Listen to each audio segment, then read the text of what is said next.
So you might guess from that that the key of the key of the key is paragraph 6, and you'll be right.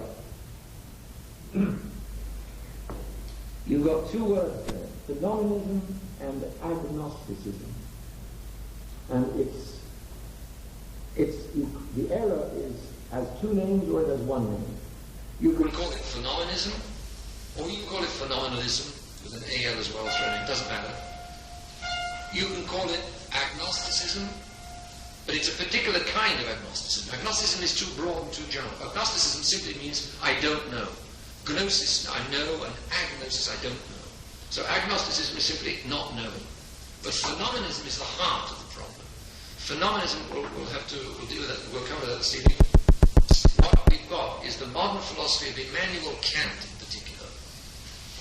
Pius X would say, il Kantismo è l'eresia moderna. Kantism is the modern philosophy. And we'll have a look at Kant after supper. But what we've got then is the particular kind of agnosticism which is phenomenist. What is phenomenist or phenomenist? Agnosticism. That's the key to modernism. It's the key to the mind rot. A whole lot of people today are walking around with Kant inside their head and their soul without even knowing his name. You think that philosophy is just a matter of a few old professors and dusty books in some crummy university talking nonsense. Immanuel Kant is walking up and down every highway and governing every parliament and governing the world, practically. Philosophers have an immense influence. We'll look at phenomenism and agnosticism this evening. Let's take a look at Fascendi. I think this is the key to an awful lot of problems today.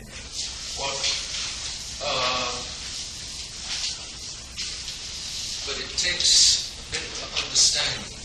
So, remember, philosophy is not just dusty books. Philosophy is in fact dynamite, because it's what controls how people think.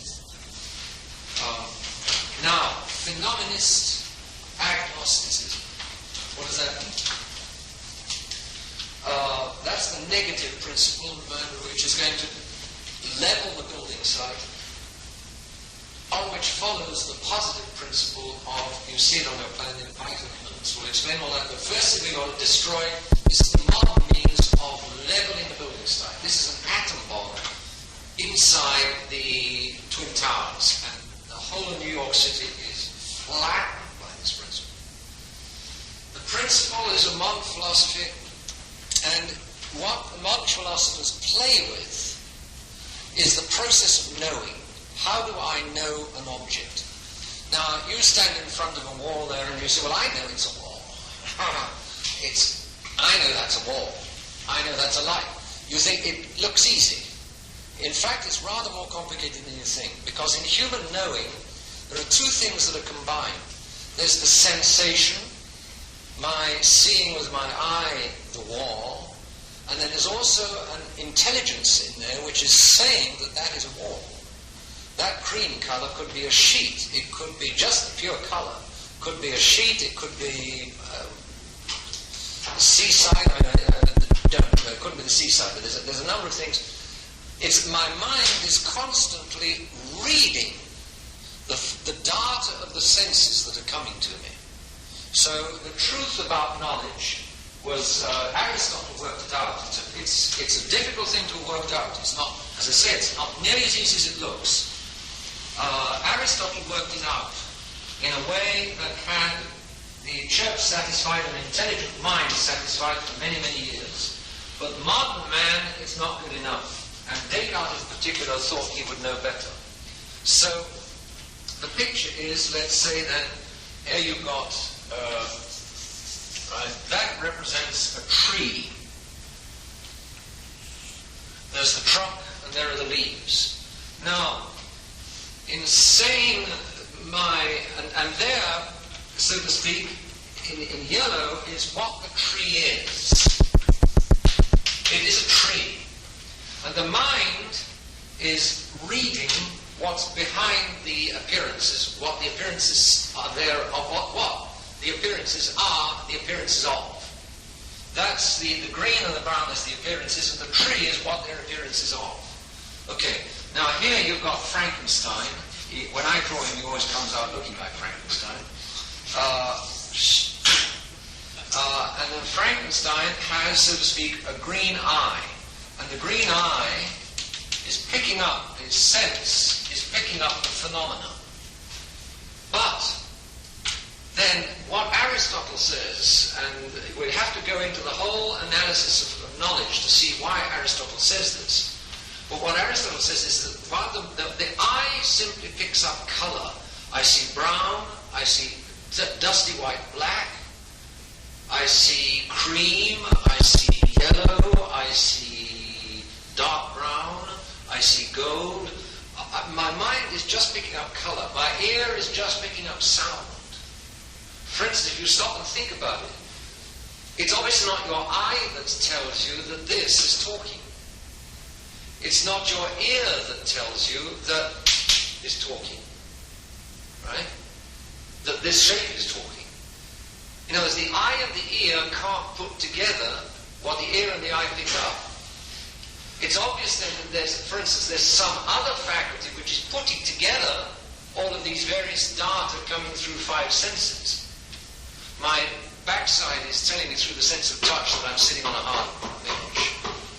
My ears are picking up someone talking. My eyes are picking up someone standing there and gesticulating. There's obviously got to be some faculty which is putting all these together. And then, if I stop and think about it, there is definitely also a mind reading what the senses are putting in front of me. For instance, let me give you a very clear example of the mind reading what the senses are putting in front of me. It's these children's games. What is this?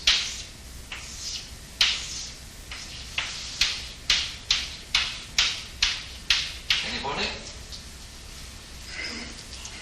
Okay, now notice, your senses are picking up 1, 2, 3, 4, 5, 6 lines, and 1, 2, 3, 4, 5, 6, 7, 8, 9, 10 circles. Okay? 9 lines and 10 circles. 6 lines and 10 circles. That's what your senses are picking up. And what your senses are picking up is not going to change. But now, when I say to you what it is, there'll be an addition to your knowledge. Right? What is it, folks? Da, da, da, da.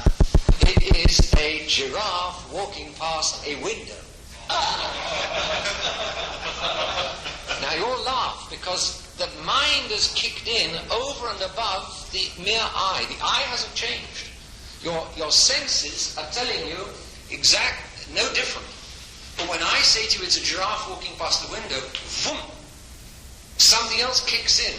So knowledge is not only just the senses. Obviously the knowledge is some combination of the senses and the mind. Okay? Both are playing a part in human knowledge. Right? Yeah. Also something to do with experience as well. Yes. Yes, that's correct.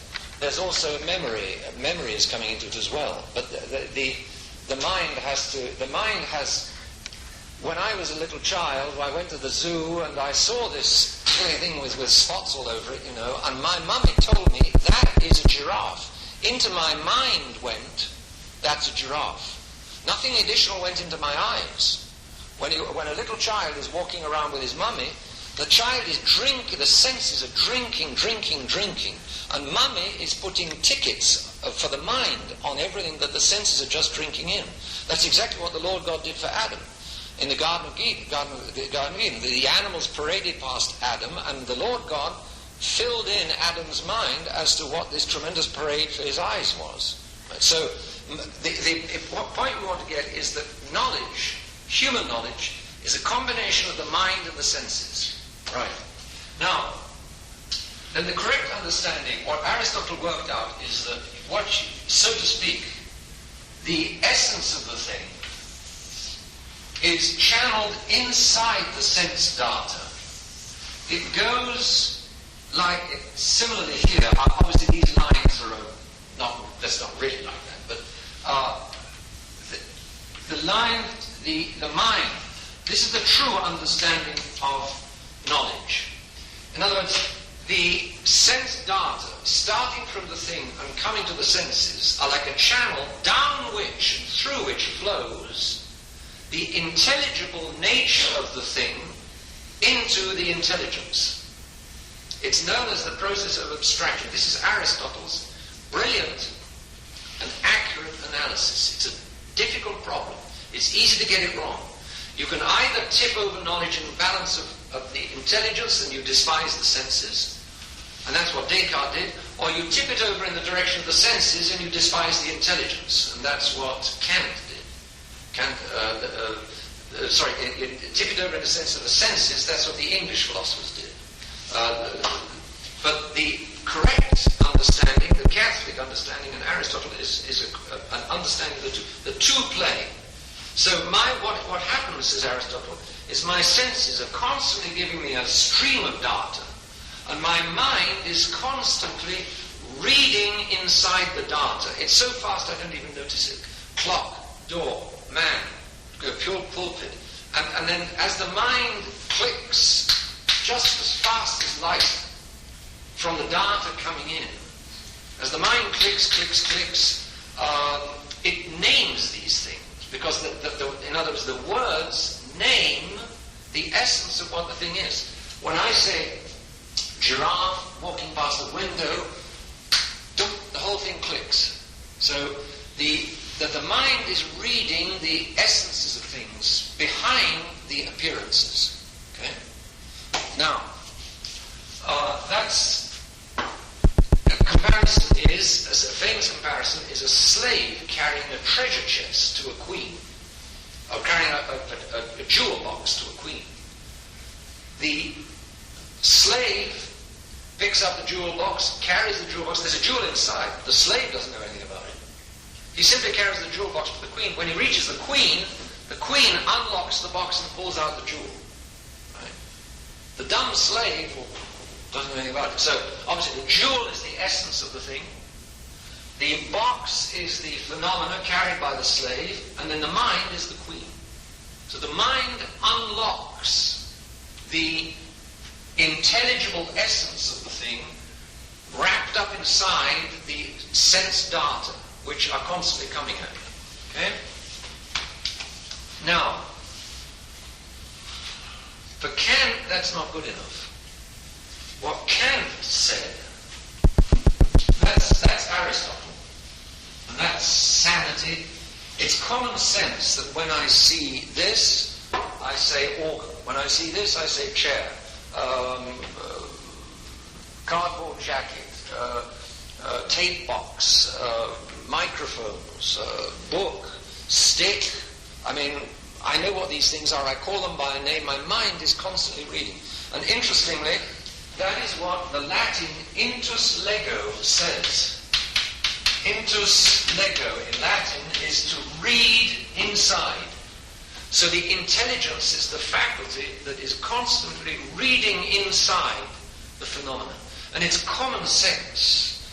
It's my daily experience that every day, 24 hours a day, my mind is telling me what things are.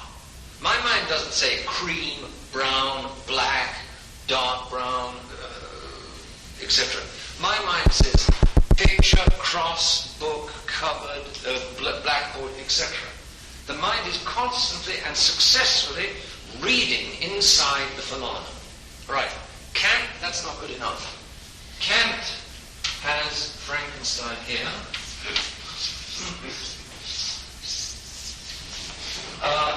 The tree is still opposite Frankenstein. But now, for the intelligence, Kant says, beyond the appearances, I don't know. How do I know what's beyond the appearances? All that I see is the appearances. How do I know what's beyond? I don't see the tree, I just see the appearances of the tree. I see the green and I see the brown. And if I went up and touched it, I'd still only be touching the surface. I don't know what's inside behind the phenomena.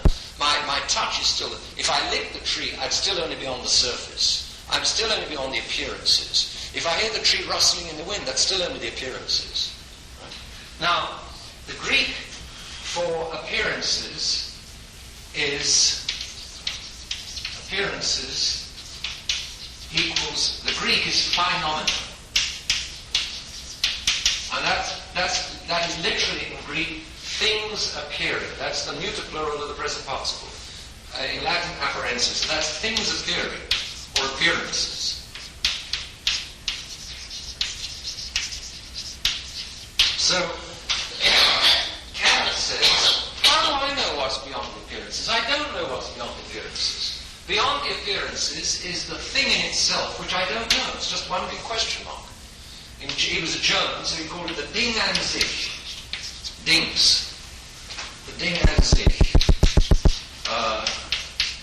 The thing in itself. How do I know what the thing in itself is? All I know is the appearances.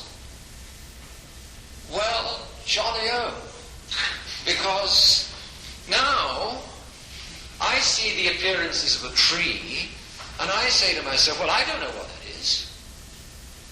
So what it is going to depend upon me. I say, behind the appearances of a tree, it's an elephant. That is modern philosophy. And if you say that is stupid, your conclusion is that modern philosophy is stupid and you are 300% right. And that is what these modern universities are full of. And now you understand why if you send your kids there, they come out crazy. Because that's the kind of thing they teach in these modern universities. That is how stupid they are. Kant says the object delivers its phenomena to me, but when it's delivered the phenomena to me, my mind tells the object what it is. The phenomena, it's a jewel box without a jewel inside it, or I don't know if it's a jewel or not. In any case, I can't get inside that jewel box. So when the jewel box arrives, what I see is, well, it may be a piece of uranium inside there. It may be a piece of gold. It may be Mickey Mouse. My mind creates what's inside the box. So I say what it is. So my mind, boom, my mind creates the object. My mind comes to meet the sense data, and my mind tells the sense data what they are. Instead of the sense data carrying to me what they are, carrying to my mind, carrying inside them what they are to my mind tells the sense data what they carry. And so the sense data can carry to me the appearance of a crocodile, and I can say it's a donkey. The sense data can bring to me the appearance of but I can say what I like. I can say what I like it is. So senses have no meaning. I don't know what meaning the senses have. Yes, the sense data. Senses are useless. No, they're not useless. They give me the materials for me to work on. Kant. No, I know. No, even for Kant they're not useless. The sense data give me the materials with which my mind creates what the thing is. Barry? In that philosophy, can I look at a tree or a grape Yes. with a brown stick? Yes. And at one point call it an elephant, and at another point call it a crocodile? Of course I can. Okay, that's... Yes. So It can change from one moment to the next. So it's not that I see it and I just simply give it a different name. No. It's I call a tree an elephant. I always call it an elephant. because I make the data what I want. So I can change it from an elephant to a building. Of course I can. Of course I can. Now, notice this. Whenever your modern philosopher comes down to breakfast in the morning, and he sees in front of him a white thing with some black liquid inside, what do you think he thinks it is? Do you think he ever thinks it's a crocodile? Or do you think that he thinks it's a cup of coffee? What would he do if he thought it was a crocodile? He wouldn't drink it, would he? And if his wife brought several cups and he said every single one was a crocodile or an elephant, besides his wife going crazy, he would go thirsty. Do you think he enjoys going thirsty? Therefore, what do you think happens when she brings him a white containing black in the morning? He thinks. He says, well, I wonder what that is. I think it's a cup of coffee. And he drinks it. I wonder why. So, in other words, these crazy guys, they aren't all that crazy. They know exactly when to rely upon the sense data, just like everybody else does. But then they also know when to choose to tell the sense data to go to so that they can then tell the world what the world should be doing. You follow? Yeah. So they're not all that crazy. They're not crazy enough to say that coffee isn't coffee. But they're easily crazy enough to say that the sunset doesn't say, the sunset says nothing, tells me nothing about God. When it's good for them, when it's good for them, then he says it's coffee. Well, yes, because they survive. By that means they survive. We would wish they wouldn't, so that they're all drop dead, these crazy guys. Right? But in other words, the system operates on their own choice. Supposing it didn't operate on their choice, what would happen if they really took seriously 24 hours a day their own system? Anybody? Maybe like the solipsists, they'd be trapped in their own mind. They'd be crazy. They'd be absolutely crazy. They would be nuts. They would be nuts. And that is how some of them finish. Some of them finish nuts when they really, of course, most of them don't take the system. So most of them know when to turn the system on and when to turn it off. Whenever they're being told the sunset speaks to you of God and God has got 10 commands, they turn off. Whenever it's white and black arriving on the breakfast table in the morning, they turn on. Or they turn their system off for the coffee cup, they turn it on for the sunset. In other words, it's selective application of their system. Because if you understand the system is completely crazy. Because it's detaching you from reality. I don't know what things are around me. I don't know that that's a picture. I don't know that this is a stick. I don't even know that I'm here. I don't know that I'm talking. Because it's just appearances. It may be you talking for all I know. Was Nietzsche that too? Not exactly. He went nuts. He did go nuts, but that's a different ballgame. But he is one of the children of these characters. He is the son of a grandson of this system. No. Okay, hold on. One at a time. Plenty of people. The whole modern world believes it. Because I can still drink my coffee while liberating myself from God. You follow? It's a system of liberty. See, if I believe in liberty, then for me to have this thing in front of me and for this stick to impose itself upon me that it's a stick and not something else is for me a lack of liberty. I am not free to say that this is anything other than a stick if I'm Aristotelian. Because the stick is telling me that it's a stick and I can't think any differently. Right? So if you put liberty in front of truth, which a whole lot of people today do, gives them the ultimate liberty, which is the liberty from reality. But if you take liberty from reality to its ultimate conclusion, where do you finish up? In the funny farm. You sure do. So these characters are selectively insane. Modern philosophy is selectively insane. That's just make-believe. I can't believe that anybody believes that. Oh yes, you'd be surprised. And it's horrific when you meet somebody who does. It's horrific. They are ideologically insane. They're not clinically insane because they switch their system off when they aren't arguing or teaching.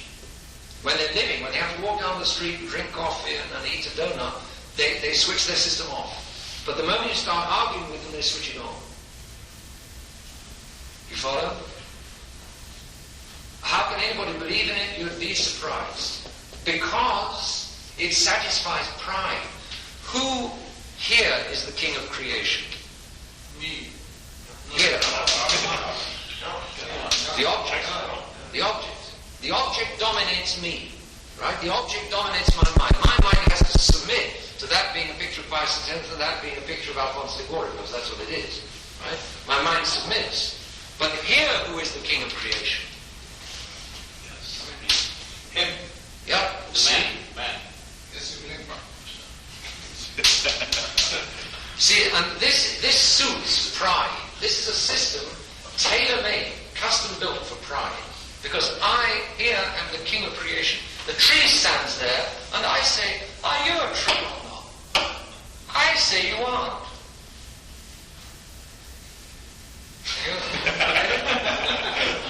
I'm the king of creation. I make the object. I say that you're an elephant. I am the creator of the object. It's not the object imposing itself on me. Here, I am imposing myself on the object. I therefore become king. Is that what Lucifer did? Yes, this system is crazy, it's insane, it's Luciferian, yes, and that's modern philosophy. Mr. Kaskovich. Actually, Schopenhauer, is that a branch off of Hegel? Yes. My mind doesn't know the tree, it knows an eye that sees Yes. the tree. Was that Yeah, no, if you've got Kant is the trailblazer, and then you've got Fichte, Schlegel, Schelling, the next generation is Hegel and Schopenhauer, and then the next generation is Feuerbach, Nietzsche, and so on. There's a whole list of crazies. Sounds German to me.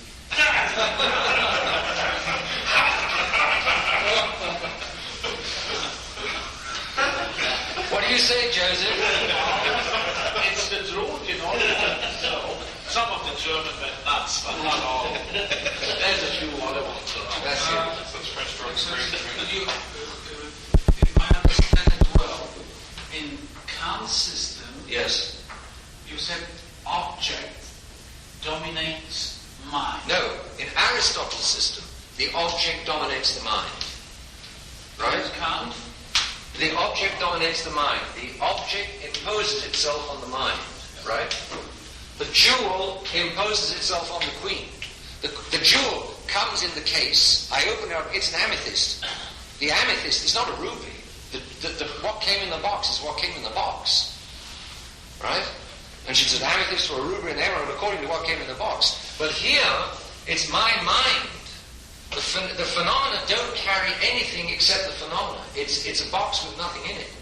In Kant's system. In Kant's system, because beyond the phenomena, all that I know is the phenomena.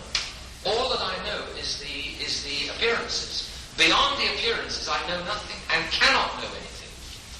And Kant declares it is unlawful for the mind to pretend that it can know anything beyond the phenomena, on the other side of the phenomena.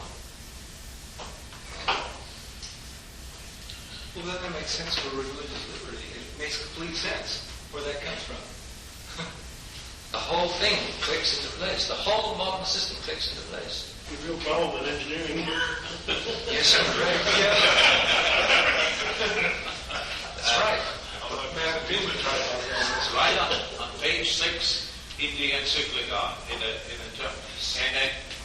Darum kann sie sich nicht zu Gott erheben und seine Existenz auch nicht aus den sichtbaren Yeah, okay, no, that's all right. No. Have you got the text of Pashini, by the way? Have there enough around? Yes. Okay. Then, take a look at the summary now, the heart of the matter. This is the key of the whole encyclical. And if you see, this is the principle from which the whole encyclical flows. This is the negative principle up front of the philosophy. That beyond the phenomena, these are the phenomena, the appearances.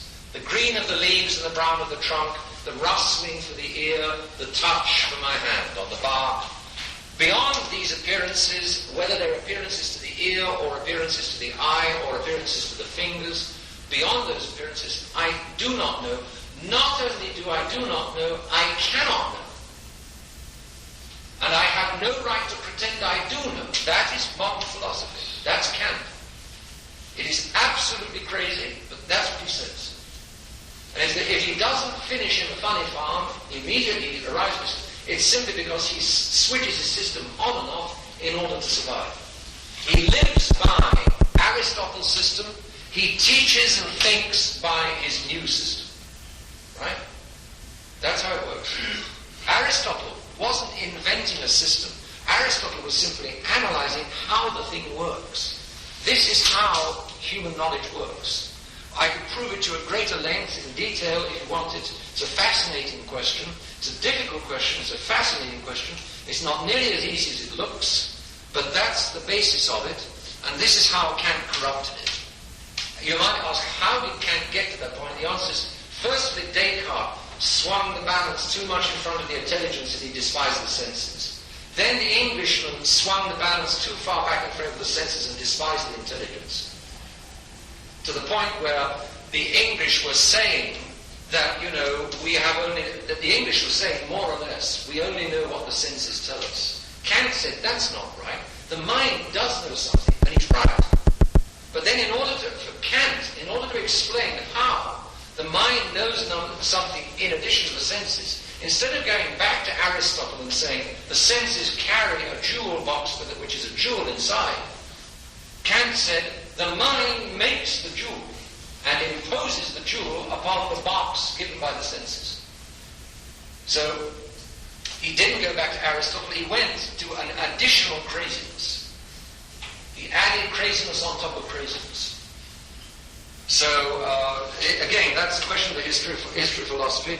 We can't go into too much now. Now, then, look at the heart of the matter.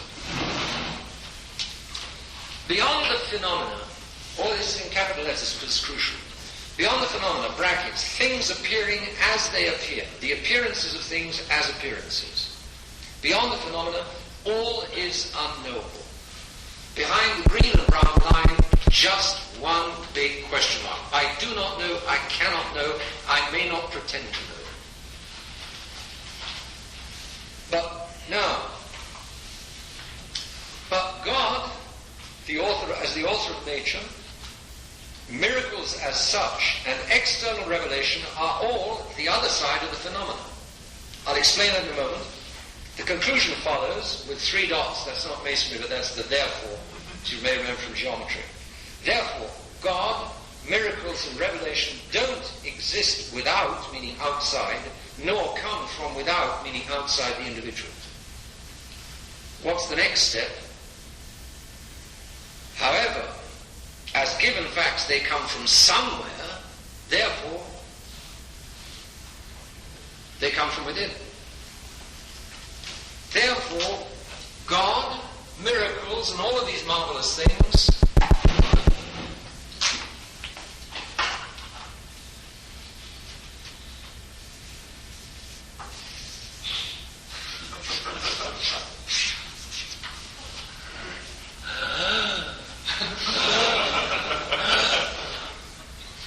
that's vital immanence. See? Let me explain. God. We have here, we're now working, this is the sunset. Very beautiful. And here's Frankenstein.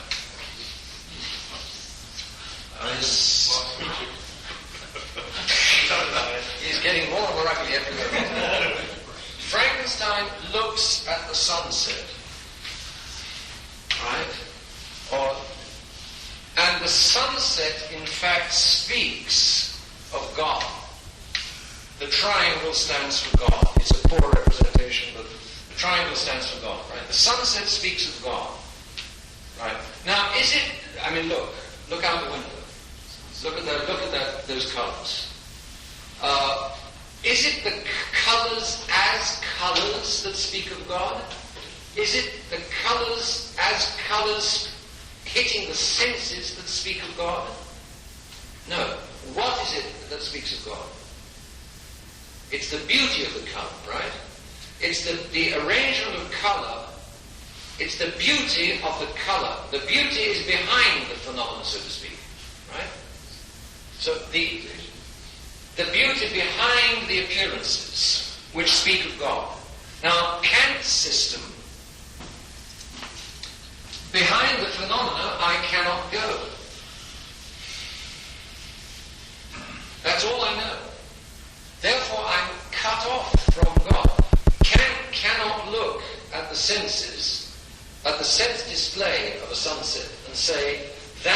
to me of God.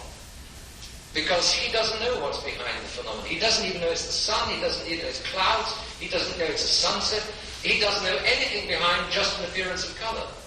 Therefore, if the colour speaks of God, where's it coming from?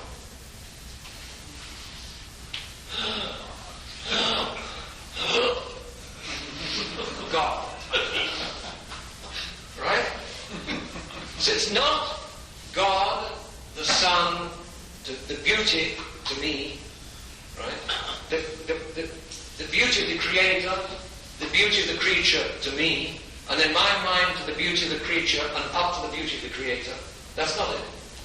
It's just a dance of phenomena. And then my heart sort of God.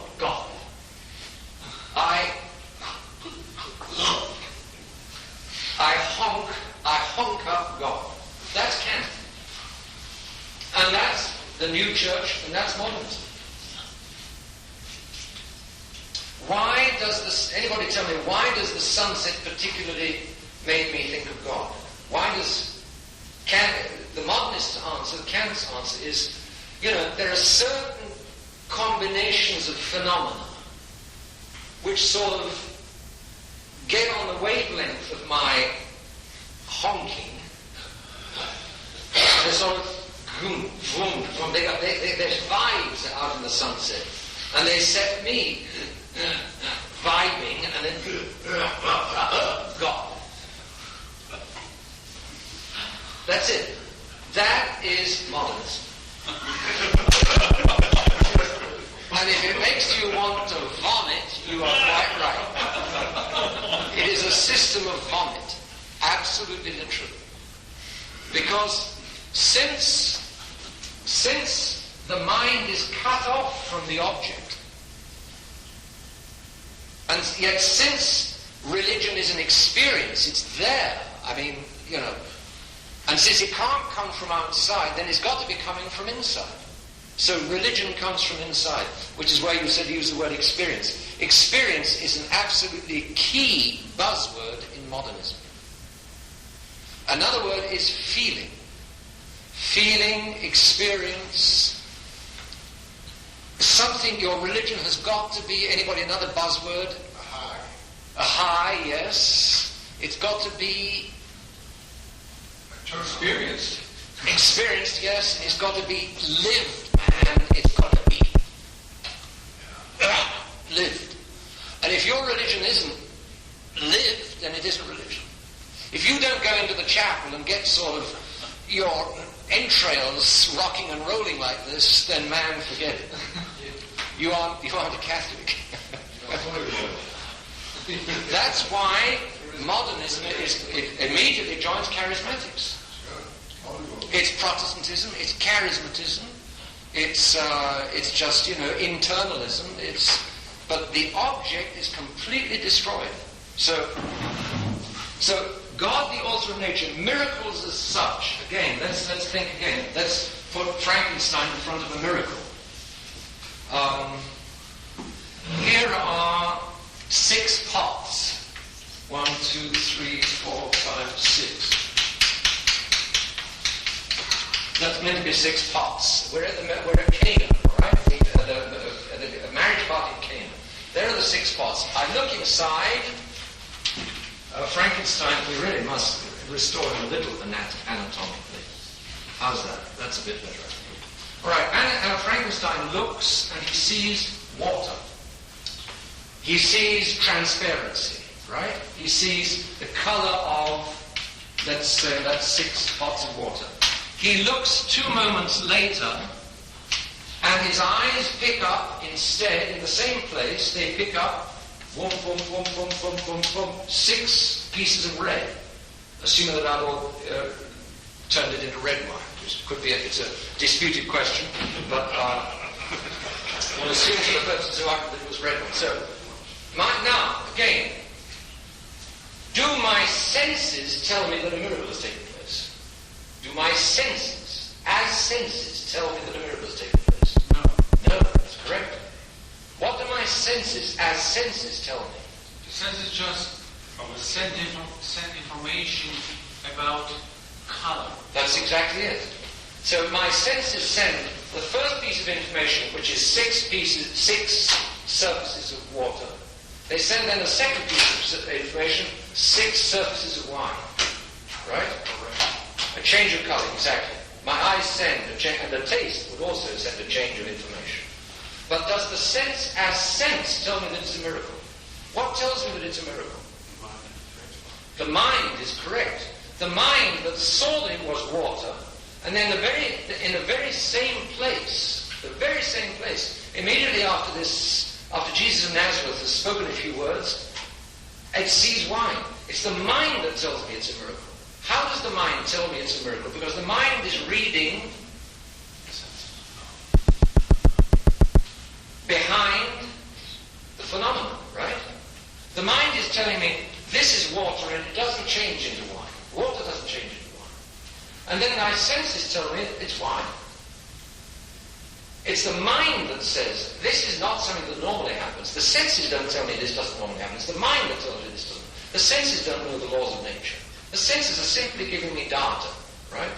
Therefore, that this change from water into wine is extraordinary, is something phenomenal or beyond the phenomenal. Is the miracle phenomenal, or is the miracle as miracle the other side of the phenomenon? Correct. Exactly. Therefore, since the miracle is beyond the phenomenon, and since I am incapable of knowing what's beyond the phenomena, it follows that I am incapable of knowing miracles. But miracles are there. Therefore, where do miracles come from? Miracles. That's it. That's where they come from. If you say this system is crazy, you've got it. You're getting the message. And that's exactly modernism. The modernists say that Jesus was simply a man who did certain things that got people's entrails so rocking and rolling that everybody started honking, or several people started honking at the same time. Miracle. And then somebody wrote down that this was a miracle, and that's how we got the New Testament. It's devastating. It's an atom bomb. It's a hydrogen bomb. This, do you see, is our hydrogen bomb. You absolutely devastated the building site. And what are you putting up in its place? The vomit that comes from inside my own entrails. So the idea is to pull everything into question. Absolutely. Absolutely. So I can question that you're talking to me, because I see certain phenomena. I see an arrangement of colours. I hear a few sounds bouncing around. But I could sit here and decide it's a man in a blue shirt who's talking to when you open your mouth. So the modernists are saying that the writers of the gospel are relating people's experiences. That's exactly it. That's all they're saying. That's exactly it. You'll see that. You'll see that. All it is a record of people's experience. You got it. You got it. How can you think like that, though? Man, they haven't got the faith. Yeah. They haven't got the faith. They don't believe in a darn thing. Yeah. Because they want to keep up the appearances. And so they pull it all out of their own guts and pretend that that's the stuffing of the Catholic religion. Ye got it. Or I can't know whether there's a God. Right. God is completely and totally unknowable. That's why it's agnosticism instead of atheism. That's why it's phenomenist technology. Yes, it's just God. God. There can be a God, but he's a production of my own entrails. He comes out from here. That's not God. That's a dream or a desire or something like that. That's right. Sanely thinking, yes. But for these people, that's the only possible God, because this God, the creator, the cause of all of the effects of which I pick up the phenomenon, I'm cut off from him. Third example.